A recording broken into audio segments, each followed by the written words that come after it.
Next है आपका chapter number 8 का क्वेश्चन नंबर 2। आइए रीड करते हैं क्वेश्चन क्या है। क्वेश्चन आपसे कह रहा है if cos A is equals to 12/13 then the value of sin A is। और ये क्वेश्चन आपसे पूछा गया है आरबीएसई ईयर 2025 में। ध्यान से देखिए तो क्वेश्चन कह रहा है कि जो cos A है, cos A की वैल्यू आपको दी गई है 12/13 और हमसे पूछा है कि जो sin A है, sin A की वैल्यू क्या होगी। अब हमें sin A निकालना है, हमें cos A दिया गया है। हम जानते हैं कि जो कोस थीटा है, कोस थीटा को जब आप एक राइट एंगल की साइड की फॉर्म में लिखते तो वो क्या लिखा जाता है आपका B/H, यानी बेस अपॉन हाइपोटेन्यूस।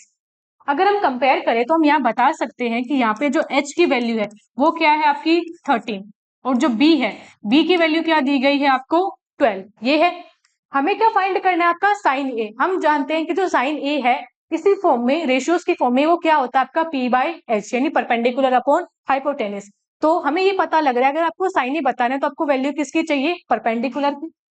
आपके सामने वैल्यू किस किस की है, आपके सामने हाइपोटेन्यूस की वैल्यू क्या है 13, बेस की वैल्यू क्या है 12। हमें यहाँ से क्या फाइंड करना है, परपेंडिकुलर। तो हम क्या करें, क्योंकि आपके सामने एक राइट एंगल की तीनों साइड दिए गए हैं तो यहाँ पे हम यूज करेंगे आपकी पाइथागोरस थ्योरम।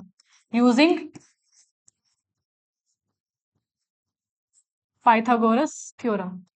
पाइथागोरस थ्योरम आपको क्या कहती है, हाइपोटेन्यूस का square is equals to perpendicular square plus base का स्क्वायर। हाइपोटेन्यूस की वैल्यू आपको क्या दी गई थी 13, बेस की वैल्यू क्या दी गई थी आपको 12। ओके, हाइपोटेन्यूस की वैल्यू आपको दी गई थी 13, तो 13 लिखे, ये थी 13 का square is equals to, perpendicular हम फाइंड कर रहे हैं, बेस का स्क्वायर आपको दिया गया है यानी 12 का स्क्वायर। नाउ 13 का स्क्वायर क्या होता है आपका 169, तो ये है आपका 169 is equals to perpendicular square plus 12 का स्क्वायर होता है आपका 144। अब परपेंडिकुलर का स्क्वायर निकालना है तो 144 को इस साइड लेके आए और इस साइड लेके आने पे 144 किसका हो जाएगा, माइनस का। तो आपका नेक्स्ट स्टेप हुआ 169 minus 144 is equals to perpendicular square. तो यहाँ से जो परपेंडिकुलर का स्क्वायर है वो निकल के आता है, यानी 169 माइनस 144 करने पे आंसर आता है आपका 25। क्योंकि हमें क्या फाइंड करना है, परपेंडिकुलर, तो हमने क्या लिया दोनों तरफ रूट। रूट लेने पे आपका क्या बना, रूट के अंदर आपका बना 25 और रूट 25 आपका क्या होता है 5।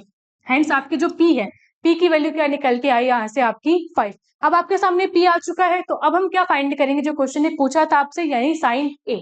तो आगे लिखते हैं वी नो दैट,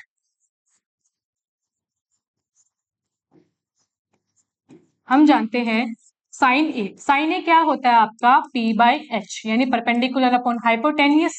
परपेंडिकुलर की वैल्यू अभी हमने कितनी निकाली है 5, हाइपोटेन्यूस क्या था आपका 13। सो जो आपका साइन ए है वो आपका क्या निकल के आ जाता है 5/13 और जो कि है आपका ऑप्शन नंबर सी।